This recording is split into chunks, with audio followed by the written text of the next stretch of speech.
जय हिंद दोस्तों, welcome to Shaurya classes. आज का हमारा टॉपिक है BA programme third year fifth semester का एक महत्वपूर्ण विषय, एक सब्जेक्ट जिसका नाम है अंडरस्टैंडिंग गांधी। हाँ जी, गांधी अध्ययन।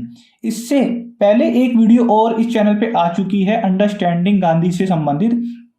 आज इस चैप्टर में हम बात करेंगे कि गांधी जी की एक विचारधारा है जो कि ट्रस्टीशिप से संबंधित है।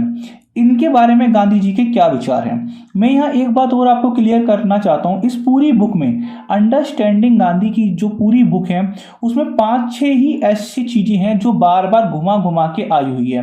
अर्थात ये काफी सिंपल है, बहुत इजी है। अगर आप इन्हीं सब चीजों को पढ़ते हो तो आप पूरी बुक काफी आसानी से कर सकते हो। ये सब चीजें आपको आती हैं।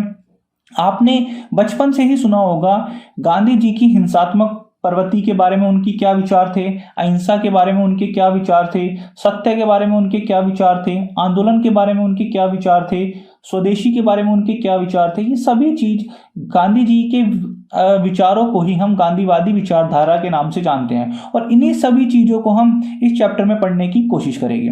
तो आज का टॉपिक है गांधी जी ने जो ट्रस्टीशिप के ऊपर जो एक एक्सप्लेन करा है, उनके विचार क्या थे, आज हम इस बारे में जानने की कोशिश करते हैं। तो आइए, वेलकम टू शौर्य क्लासेस।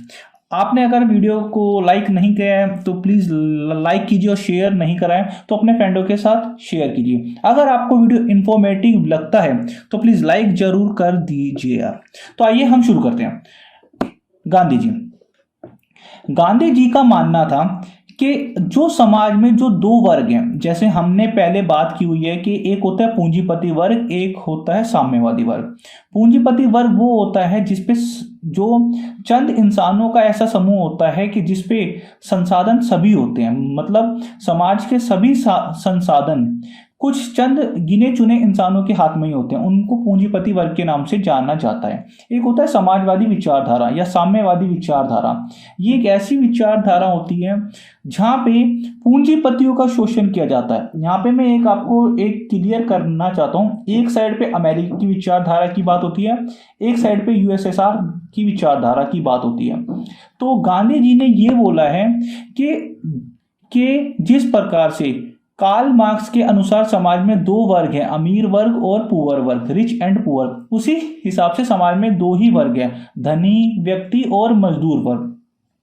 तो गांधी जी का मानना है कि पूंजीपति जो व्यक्ति है, जिनको धनी व्यक्ति के नाम से भी जाना जाते हैं, वो धनी व्यक्ति क्यों हैं? वो धनी व्यक्ति इसलिए हैं क्योंकि उनके हाथों पे, उनके पास ही ज्यादातर समाज के कारखाने उन्हीं के ही नाम हैं, ज्यादातर वही समाज के स्वामी हैं, ज्यादातर संपत्ति उन्हीं धनी व्यक्तियों के पास है समाज की, और उन्हीं के पास ही भूमि बहुत है। भाई चंद अमीर इंसान ही समाज को चला रहे हैं, तो उन्हीं व्यक्तियों को धनी व्यक्ति के नाम से जाना जाता है। आज के समय में भी ऐसे बहुत सारे धनी व्यक्ति हैं कि एक के पास इतनी प्रॉपर्टी है कि मतलब बहुत ज्यादा, और एक के पास एक आदमी अपने 5 बच्चों को एक रूम में लेके ही सीमित है। तो आइए अब हम बात करते हैं। गांधी जी का मानना है जो धनी व्यक्ति धनी इसलिए है क्योंकि उनके पास संपत्ति बहुत अधिक है, उनके पास वो बहुत सारे कारखानों के मालिक हैं, वो जमीनों के भी मालिक हैं। तो इन कुछ इंसानों का समूह, कुछ अमीर इंसान या पूंजीपति इंसानों के समूह के द्वारा अगर कोई जन कल्याण किया जाएगा तो गांधी जी ने यह कहा है कि उस जन कल्याण को ट्रस्टीशिप के माध्यम से किया जाना चाहिए। इसीलिए गांधी जी ने यह बोला है कि पूंजीपतियों के समूह अगर समाज के लिए कार्य करते हैं, जन कल्याण करते हैं, तो उनकी संपत्ति जैसे ट्रस्टीशिप के द्वारा किया जाता है वैसे की जाए।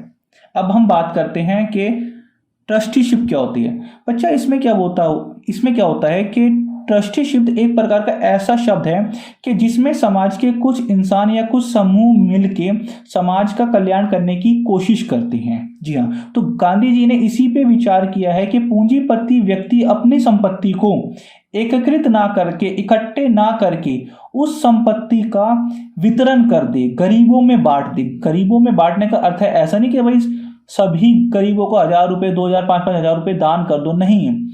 ऐसे कारखाने खोले जाए जिससे कि गरीबों को रोजगार मिले, ऐसे ऐसे काम किए जाए कि जिससे कि असमानता हटाई जा सके। ऐसा काम किया जाए कि जिससे कि नैतिक विकास किया जाए। ऐसा काम किया जाए कि जो असमानता की जो खाई है अमीर और गरीब की, वो थोड़ी कम की जा सके।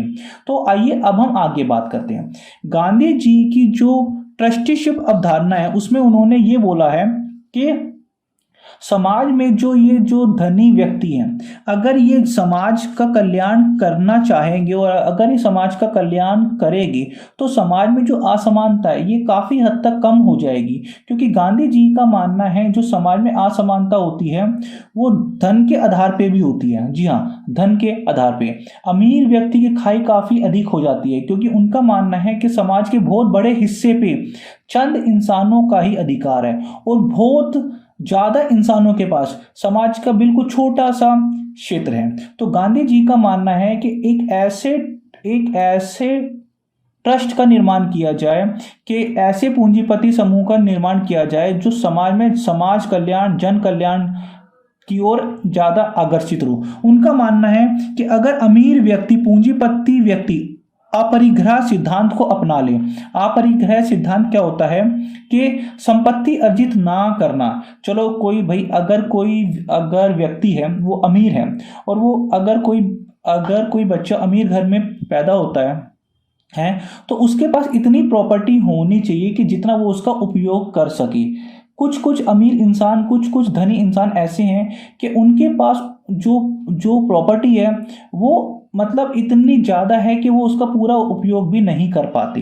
इसी के साथ साथ गांधी जी का मानना है कि अपरिग्रह सिद्धांत, कि संपत्ति सिर्फ इतनी ही रखनी चाहिए कि जितना आप उपयोग कर सको। एग्जाम्पल के लिए मैं यहाँ पे एक आपको एग्जाम्पल देता हूँ। जैसे आज के टाइम में होता गया है भाई, कोई ऐसी फैमिली होती है, मतलब 4 या 5 बंदों की फैमिली है, 5 इंसानों की। उन्होंने अपने घर में वही 50 मतलब 20-30 रूम या 25 रूम का निर्माण कर लेते हैं। ज़्यादा से ज़्यादा एक परिवार के लिए, एक 4 या 5 जनों के परिवार के लिए 3 से 4 रूम बहुत होते हैं। फिर भी वो 8-8, 10-10, 15-15 रूमों का निर्माण करते हैं। इट मीन्स क्या है? इसका अर्थ है कि वो रूम तो खाली ही होएंगे। तो यहाँ पे ये बोला हुआ है कि जो जितनी उनको आवश्यकता है केवल उतना ही आप समाज से और प्राकृतिक से एक्सेप्ट करो। अगला पॉइंट है जीवन की आवश्यकताओं से अधिक ना होना। गांधी जी का एक अन्य विचार है कि अगर सभी पूंजीपति ये विचार मन में धारण कर ले कि हमारी जितनी जीवन की आवश्यकता है उतना ही अगर हम मतलब नेचर से एक्सेप्ट करते हैं, उतना ही अगर हम अपने पास छोड़ते हैं, अब जरूरतों के हिसाब से अपने पास संपत्ति को रखते हैं, तो इससे समाज में जो असमानता है वो काफी हद तक दूर हो जाएगी। तो आपने अभी देखा होगा कि इसका जो उत्तर है, इसका जो उत्तर है, इन सभी का उत्तर ऑलमोस्ट एक ही ओर इशारा कर रहा है, समाज में जो असमानता है उसको दूर करने के लिए। पर इनके जो हेडिंग है वो अलग अलग है। तो आपको भी ऐसे ही करना है, हेडिंग अलग अलग हो जाए, उत्तर ऑलमोस्ट सेम ही आएगा इनका। इसके बाद गांधी जी का ये विचार है संचय ना करें, अर्थात संचय होता है इकट्ठा करना। गांधी जी ने पूंजीपतियों की ओर इशारा करते हुए ये बोला है कि भाई तुम संपत्ति का संचय ना करो। आज के टाइम में होता क्या है भाई, अगर किसी भी अमीर व्यक्ति के पास 2 करोड़, 5 करोड़, 10 करोड़, 20 करोड़ रुपए हैं तो वो ये सोचता है कि 20 करोड़ से 22 करोड़, 25 करोड़ में अर्जित कर लूं। मतलब वो और ज्यादा संपत्ति की मतलब चाहत में और ज्यादा गरीबों का शोषण करने की कोशिश करता है। तो गांधी जी का ये मानना है कि अगर व्यक्ति संचय ना करेंगे, इकट्ठा नहीं करेंगे, तो वो जो चीजें हैं वो दूसरे व्यक्तियों के काम आ जाएगी। सिंपल सा, अगर किसी एक व्यक्ति के पास मान लो 50 मकान है और फिर भी उसको को ये है कि यार मुझे और मकान खरीदने हैं ताकि और अमीर हो जाऊं, तो वो और मकान खरीदने की कोशिश करेगा और उनको महंगे रेट पे बेचने की कोशिश करेगा। इससे उन लोगों को नुकसान हो रहा है जो बेचारे अब जिनके पास अभी मकान नहीं है। तो गांधी जी का मानना है कि संपत्ति का संचय ना करो, सिर्फ उतनी ही आवश्यकता है जितनी आपकी, उतने ही आप उसका उपयोग करो। इन सभी का उत्तर ऑलमोस्ट सेम है पर इनके पॉइंट अलग अलग है और आपको आंसर पॉइंटों में ही करके आने हैं। अगला पॉइंट है त्याग के साथ साथ उपभोग। गांधी जी का मानना है जब पूंजीपति व्यक्तियों को त्याग की धारणा आ जाएगी उनके मन में, उनके हृदय में। जब उनके हृदय में ऐसी भावना आ जाएगी कि भाई मुझे अब इस चीज का त्याग करना है, इसको छोड़ना है, तभी जाके जन कल्याण और समाज कल्याण की ओर समाज देख सकता है। जब तक त्याग की भावना नहीं होएगी तब तक समाज में जो ये असमानता है ये कभी दूर नहीं हो सकती। तो गांधी जी का मानना है कि जितनी आवश्यकता है उतना ही आप लीजिए। अगर उससे ज़्यादा आप संचय करने की, इकट्ठा करने की कोशिश करते हैं तो वो चीज़ ना तो वो आपके उपयोग में आएगी, इससे समाज में असमानता और बढ़ती जाएगी। तो ये थी गांधी जी की ट्रस्टीशिप अवधारणा। इसके बाद कुछ और ही है, जैसे कि इसमें ये है, हाँ जी, इसमें ये बोला हुआ है जब समाज में अमीर व्यक्ति और अमीर हो जाएगा और गरीब व्यक्ति और गरीब हो जाएगा तो होगा क्या। तो समाज का जो मजदूर वर्ग है वो अपने अधिकार पाने के लिए, अपने रोजगार पाने के लिए हिंसा पर उतर आएगा। गांधी जी का मानना है कि जिस प्रकार से साम्यवादी व्यवस्था में पूंजीपति वर्ग और श्रमिक वर्ग, जिस प्रकार से श्रमिक वर्ग, मजदूर वर्ग पूंजीपतियों का सर फोड़ के, उनसे उनकी प्रॉपर्टी को चोरी करके, उनके घरों में चोरी करके अपनी आवश्यकताओं की पूर्ति करता है, तो गांधी जी उसके बिल्कुल विपरीत है। गांधी जी का मानना है कि मजदूर वर्ग हिंसा का उपयोग ना करे, वो अहिंसा का उपयोग करे। गांधी जी का मानना है ये जो अमीर और गरीब की ये जो फाइट है, मतलब रिच और अमीर हो रहा है, पुअर और पुअर हो रहा है, तो इससे क्या होगा कि ये जो पुअरों की संख्या जितनी अधिक है और अमीर सिर्फ 5-6 अमीर हैं, उनके पास ही समाज की ज़्यादातर हिस्से की प्रॉपर्टी है, और जो पुअरों की संख्या है वो अमीरों से काफ़ी अधिक है, फिर भी उनके पास खाने को नहीं है, पहनने को नहीं है, अधिकार भी नहीं है। तो इनका मानना है कि जब मजदूर वर्ग जब अपने आंदोलनों पे आएंगे तो उस टाइम मजदूरों को हिंसा पूर्व जबरदस्ती अधिकार नहीं प्राप्त करने। गांधी जी ने ये साफ बोला है कि अपने अधिकारों की लड़ाई अगर करनी है तो अहिंसा पूर्व का मार्ग अपनाओ, ना कि हिंसा पूर्व का। इसीलिए गांधी जी ने ये बोला है कि जब समाज में असमानता आ जाती है, जब आर्थिक असमानता आ जाएगी, तो एक ऐसे आंदोलन वर्ग का उदय होगा जो कि समाज को फिर से पूर्णता समानता करने की कोशिश करेगा। इसीलिए इसी असमानता को इन्हीं को प्राप्त करने के लिए समाज में मजदूर वर्ग में आंदोलन होगा। पर गांधी जी ये बोलते हैं कि आंदोलन हिंसा पूर्व नहीं होना चाहिए, ना ही किसी के साथ जोर जबरदस्ती करनी चाहिए। गांधी जी का ये मानना है कि अगर मजदूर वर्ग किसी अमीर व्यक्ति, पूंजीपति व्यक्ति के कारखाने में काम कर रहे हैं तो ज़्यादा से ज़्यादा उस कारखाने में आप हड़ताल कर लो, धरना दे दो, ये कर सकते हो, वो भी अहिंसा तक। ऐसा मत करना कि भाई कारखाने को जला दो या जो ओनर है उसके। तो गांधी जी का मानना है कि अगर मजदूर वर्ग प्यार मोहब्बत से, मतलब अहिंसात्मक तरीके से अपनी मांगों को अपने मालिक तक पहुंचाएगी तब मालिक का हृदय परिवर्तन अवश्य होगा। इसीलिए गांधी जी ने ये बोला है कि अहिंसात्मक मार्ग को अपनाएं, एक ऐसे मार्ग को अपनाएं कि जिससे जो अमीर व्यक्ति है, पूंजीपति व्यक्ति है, उनका हृदय परिवर्तन हो जाए। गांधी जी ने वो क्यों ऐसा बोला? गांधी जी ने इसीलिए बोला अहिंसात्मक मार्ग। गांधी जी का मानना था कि संपत्ति समाज की धरोहर है।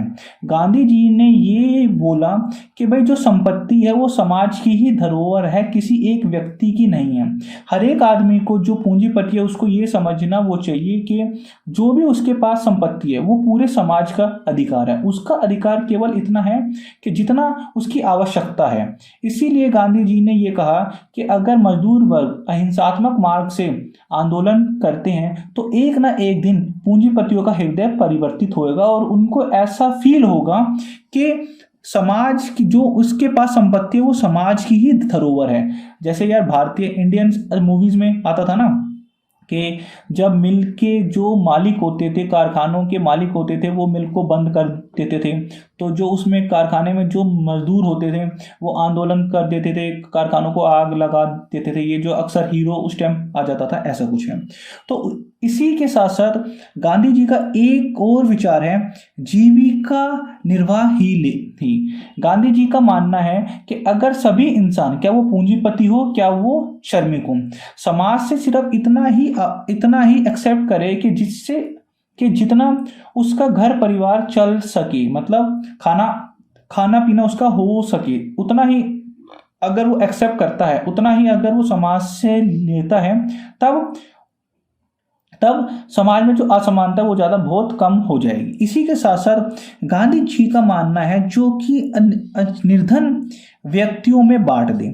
गांधी जी का मानना है, गांधी जी ने ये बोला है पूंजीपतियों को कि भाई जो आपके पास प्रॉपर्टी है वो निर्धनों में बांट दो। निर्धनों में बांटने का अर्थ है कि भाई अगर आपके पास बहुत ज़्यादा ज़मीन है तो वहाँ पे आप उसको छोटे छोटे फ्लैट में, छोटे छोटे कुछ मतलब कस्बे में, कॉलोनियों में उनको काट के गरीबों को कम कीमतों पे दे दो, उसमें अपना मुनाफा मत कमाने की कोशिश करो। ये सभी चीजें गांधी जी ने अमीर पूंजीपति व्यक्तियों को बोली हुई है ताकि उनका हृदय परिवर्तन हो।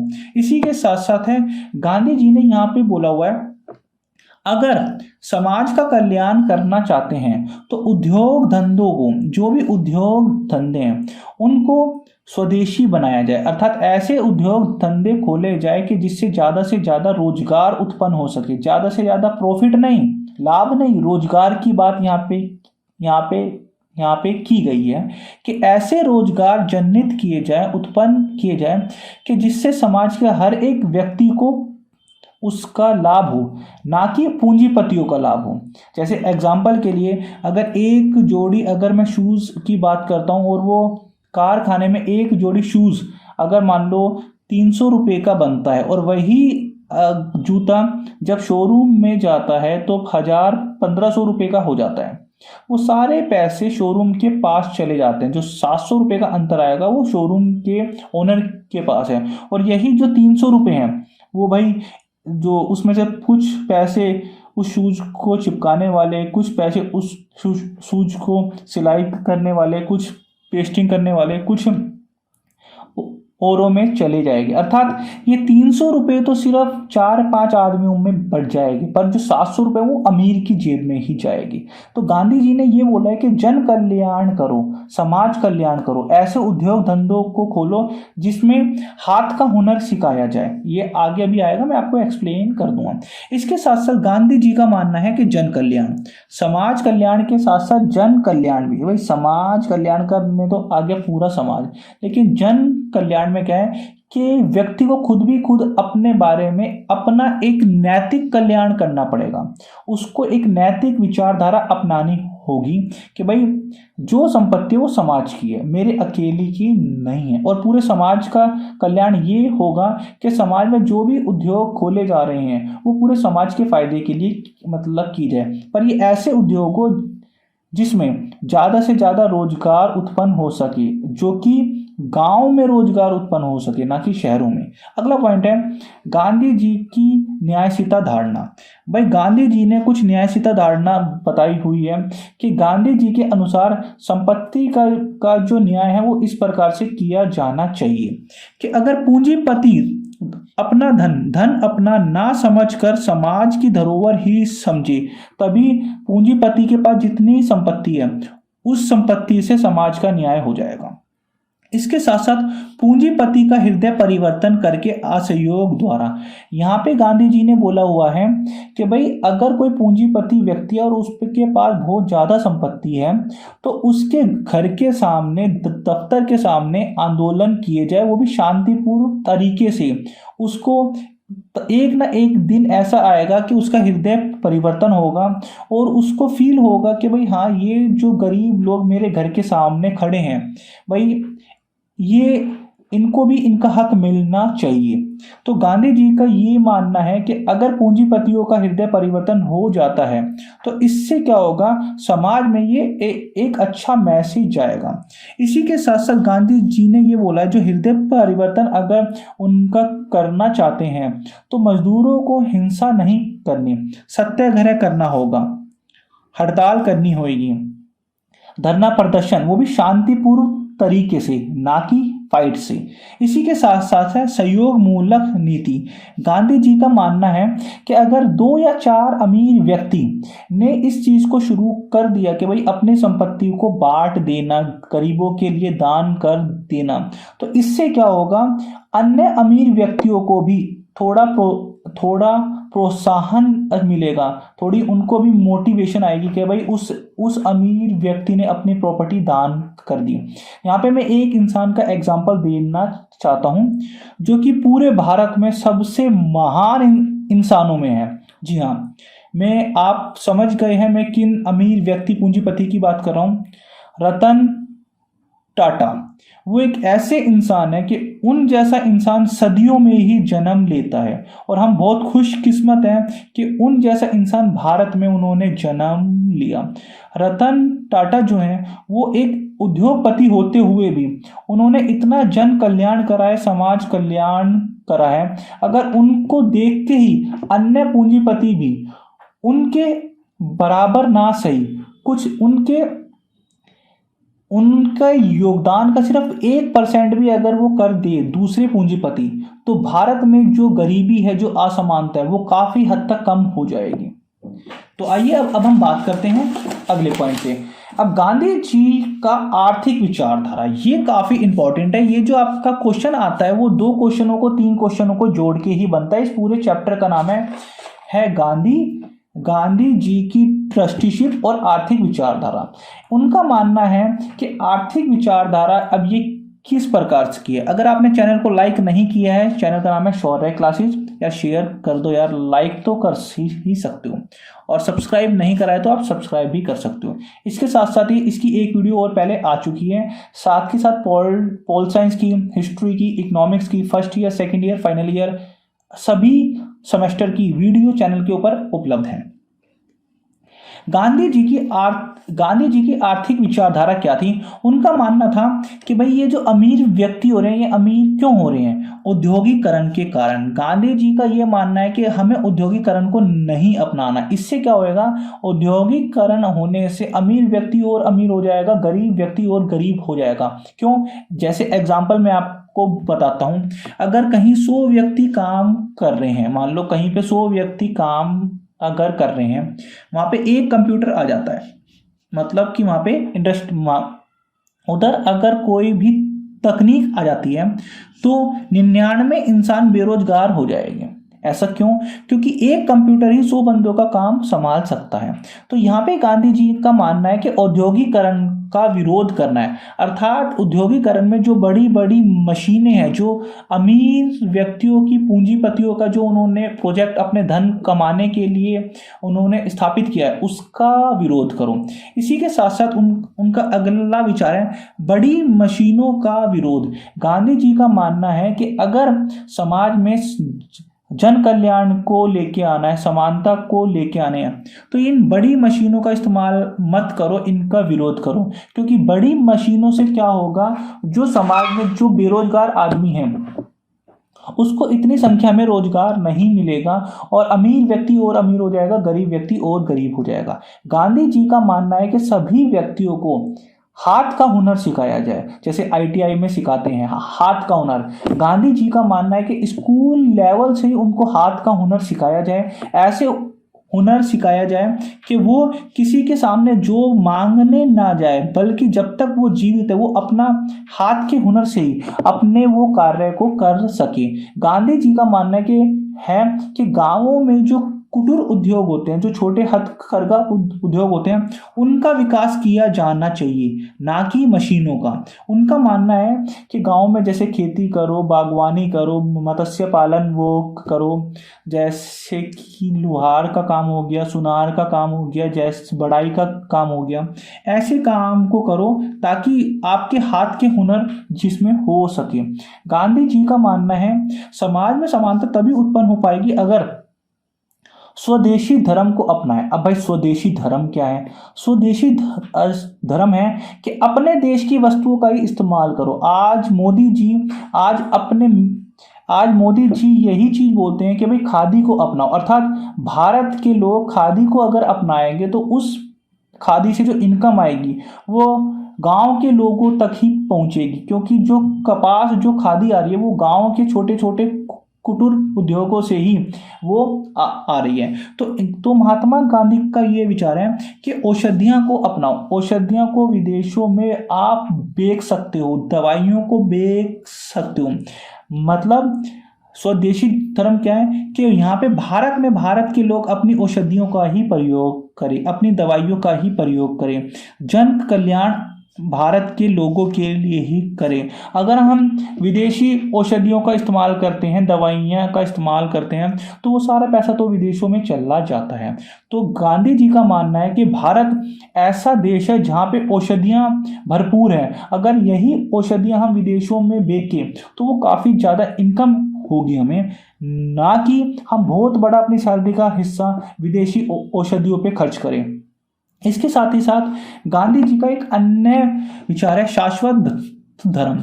उनका मानना है शाश्वत धर्म ऐसा होना चाहिए कि स्वदेशी ही बने रहे, चाहे कोई भी कंडीशन आ जाए हमें अपने देश का ही रहना चाहिए। ऐसा नहीं होना चाहिए कि भाई पढ़े लिखे भारत में नौकरी करने जॉब करने विदेशों में चले गए। इससे क्या हो रहा है, इससे भारत को नुकसान हो रहा है। गांधी जी का मानना है क्या आप किसी भी कंडीशन में हो अपने धर्म के प्रति ही निष्ठा में रहो, अर्थात स्वदेशी ही बने रहो, क्योंकि आप एक ऐसे देश में पैदा हुए हो जिस देश ने ही आपका पालन पोषण किया है।